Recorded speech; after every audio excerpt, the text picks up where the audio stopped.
You built one of the fastest growing NA breweries overall, not just NA, fastest growing brewery in the country. How did you even get ready for that? Still not ready for it. Fair. So the way you approach things, and kind of the reason why we created even the name Go Brewing, was just like you have to start. Yeah. You have to figure things out. And you have to balance the risk of starting something like Go Brewing, which has a lot more risk to it than starting a marketing or software company that scales a lot easier with less infrastructure. So it's much more manageable. When you look at like whatever you want to approach, in this case, when I wanted to approach the brewery, I had to balance my personal life and the risk that I was taking. And for me, it was worth it because I was so drawn to what I was creating. So there's that. But in terms of like, are you ready? Do you have all the answers? This conversation I had with my accountant sums it up, and he goes, hey, do you have a business plan? And I said, no, I don't have a business plan. What's your 5-year plan? No, I don't have a 5-year plan. Like, and just think about it. Just pause for a second and think about it. If I had a 5-year plan and I was in the hemp THC business, would I have seen the federal government overnight not only shut it off, but in an omnibus bill that had to do with like reopening the government? Right. Like, how do you even predict that? Yeah. So creating these long-term plans, unless you're a really established business or you have a franchise that like has this really established model, to me is a complete utter waste of time. Yeah. I think I said this before in the podcast, but you could have a vision. You could say, here's what I want to go to. But so I'm a big believer in, okay, what does this next year look like? What does success look like? And when we first started Go, it was merely like making a product. Like that was our success. Like, can we even do this? If we couldn't do it and I didn't feel comfortable with it, and again, you don't have a lot of evidence. You have to go with your gut and you have to go with feedback and you have to be really honest with yourself. And you have to almost step outside yourself, in my case, and say, okay, I'm the biggest investor in this company. Would I invest? Would I continue this path forward? Even today, like I say that to myself. And, you know, candidly, if today I felt as the biggest investor that, you know, there's just too many headwinds, it is not working out, I would make plans to do something else, not with myself, but like with the business. And I would be very upfront about that. And I'd be very proud of what we created. I have to take my ego out of it. I have to do that. Yeah. So when we started, it was, how do we make beer? And I had no idea how to make beer. But I did know, okay, I could find someone to make beer, and I could afford this person for an amount of time to figure out if we can do it. And at that point, my biggest risk was that person's compensation for the year if it didn't work out. Yep. And either at that point, I would have said, okay, this didn't work out with this person. So now I'm either going to say this idea was great, I tried, or I really, really love it, and I'm going to figure a way to do it with someone else, or I'm going to figure different means. So that was like the first kind of step into this whole thing. Yeah. And then you're feeling confident about the product, so you take that next step, which none of these you're ready for. None of these there's a playbook for. You have to look at your personal experience. You have to look at general common sense, and you have to look at like, where's my market opportunity? Like, how am I going to get the brand out there? When you're thinking, hey, in a year, this is what I imagine it to be like, are you fueled by feeling not ready as well? Like, all right, I must be able to do this if I'm feeling like I might not be able to do it. It just doesn't scare me like it used to. Okay. You know, when you're first starting something, it's scary. I mean, everything. Being a parent for the first time is scary, but like, who's ready for that? Like when you get handed your baby and you're leaving the hospital, you're like, oh, you're not going to come with me, nurse?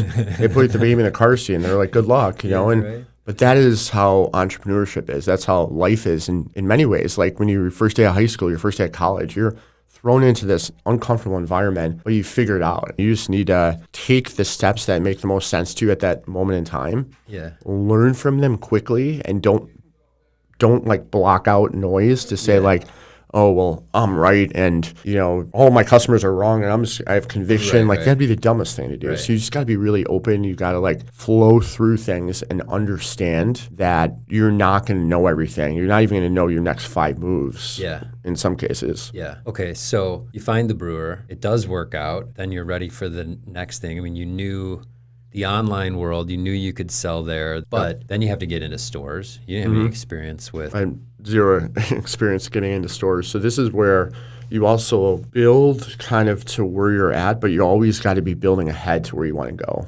And what I mean by that is, to your point, like I felt really comfortable and confident in the online marketing side of this business. And if that wasn't available, like if I just sold alcoholic beer, I would never have done this business. Sure. I didn't have the background to be able to start without having to hire a big sales team right up front. If my only outlet was retail, but knowing that I could sell online, I was like, I could do that on my own. I could build a small team here. I could teach them. Then we'll build a brand. Again, what if it didn't work? What if all the customers online hated our product? Well, I would have had to make choices. Yeah. The opposite happened, and people started to really like it. We won awards. So like all the right things started to happen. So I'm like, okay, now we need to get into retail. So now I'm going to bring in a sales team, Right. or a sales leader. Really, it didn't start with a team; it started with a leader, and he had since built a small team. Yeah. But that's how I looked at that. You know what's interesting to me about that is not so much that like, hey, you were getting into a space that you didn't have experience with, but it's more like you saw your path to be able to get into doing something new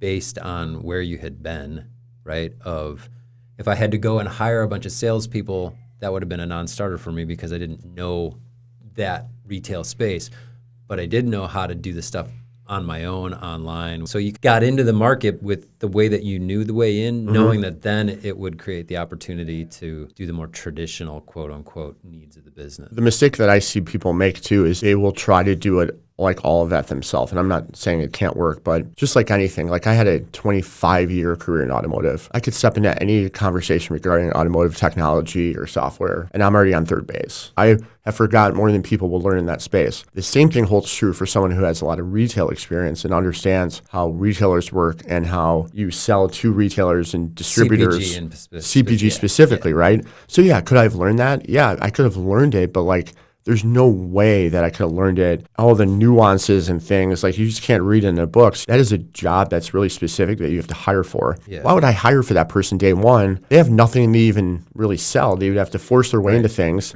versus like you go in and you have data. So it's just like a smart balance of risk too. Yeah. So what then was the next big hurdle? You got a good product. You're selling online. You're getting into stores. That might seem big when you're in the moment, but in the grand scheme of a multi-billion-dollar CPG industry that you need to participate in nationwide, like how do you start to get a broader awareness and get ready for? So when you start in CPG, it's really important for your first accounts to have a good rate of sale, meaning you can sell anything to anyone, and this is true in most businesses, one time, but are they going to buy again? Yeah. And when you get into retail, if you think about the risk that CPG brands take, it's somewhat insane.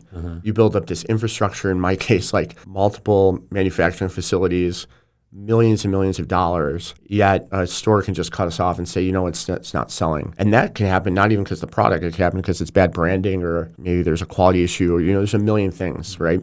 So it's really important when you get accounts to think strategically, how are you going to ensure that they're happy with the placement that they gave you? So if you think about a store, and this is why you always have to think about it, like what's in it for them? Sure. What's in it for them? Every retailer in the world looks at cash conversion cycle. If they have 30-day terms that they have to pay the distributor for the product that they just bought, and they could sell it within 23 days, they're essentially making money constantly because they're not paying for that product technically. Yeah. They bought it, sold it, cash is on the books, they pay that difference. And if you think about business in that way, and that's how grocery stores work and retail works. So you have to look at, okay, what am I putting in that store? And this space that I'm renting from them, basically, I need to be able to turn that quickly. And if that space doesn't turn quickly, they're going to put something else there that does. It's just business. Yeah. Therefore, I knew we had to do something bigger than just digital marketing. We're pretty proficient and good about getting ads all over the place and like targeting and all that. And I love doing that. But there's this other side to it where there's branding and validation. And the first couple markets we had were Ohio and were Illinois. So we decided, let's do a big billboard campaign. I knew it couldn't scale across the US because billboards are really expensive. But what does a billboard do in comparison to an online ad? Anyone can create an online ad. Like you and I could create an online for this podcast tomorrow and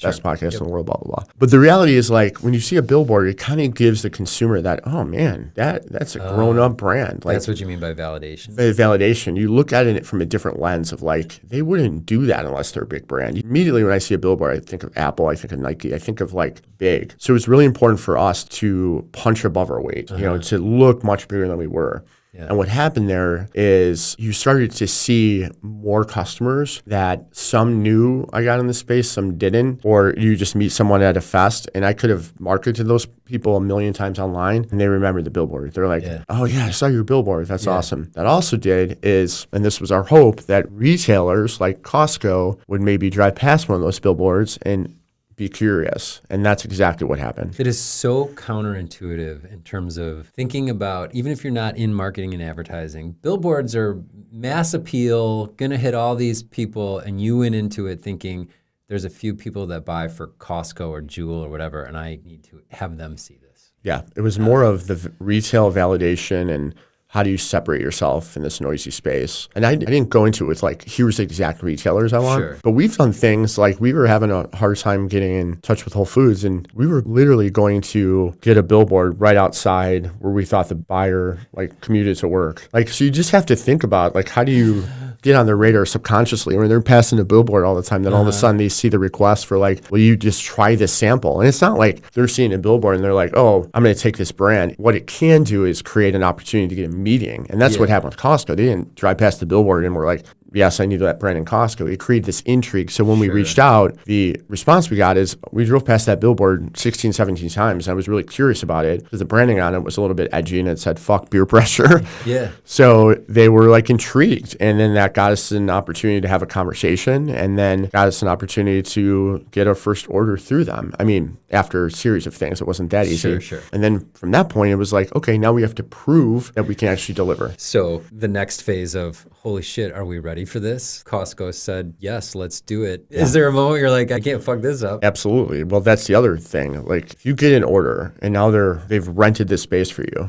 right? It's like leased and they're like, hey, no one can have this space. And then you don't show up. That's the fastest way to never get a reorder. So we're like, okay, this is do or die for us. And Costco is such an amazing opportunity that we're like, we can't not do this. Well, we didn't have a cartoner at the time, which a cartoner is something that takes our cans and puts them in that, the cardboard packaging, right? And come to find out, no one in the NA space made an actual variety pack of NA beer. Oh, really? It had never been done in a 24 pack. This is just like a more of a marketing strategic thing, not a technical thing. Clearly 24 packs are made all the time. So we had to figure out how to get a cartoner in, get a facility, because our facility, we couldn't even make, like that run would have been like half this facility's yearly production, that one run. So we had to get another facility within like a 6-month time frame, and not even 6 months, like shorter than that, get everything up and running. And we made it happen. And did we know how to do it? No. Our co-founder, Bruce, my partner, he literally was like running the cartoner. I go, I need you there. I can't trust someone else. Yeah. He was there with my brother, Bob, and they were working through the night and they brought in extra labor and they were really just kind of going at it to make sure it happened. But having them two there really provided me the confidence that, hey, we're going to make this happen. I mean, I know I just asked this and you said that you have a different approach to fear on this kind of thing. But it seems that as the business is growing, it's just so hard for me to think how the risk gets bigger and bigger, right? Like, hey, we got a shot at Costco now. We got to take our shot and go. But it's also, if we fuck this up, we'll never get, to your point, I got to sell it to them again. Was there ever a moment where you're like, I don't know, maybe we should do this slower. We're not ready? There was never a moment where I'm like, we're not ready. For me, I think our team might have felt that.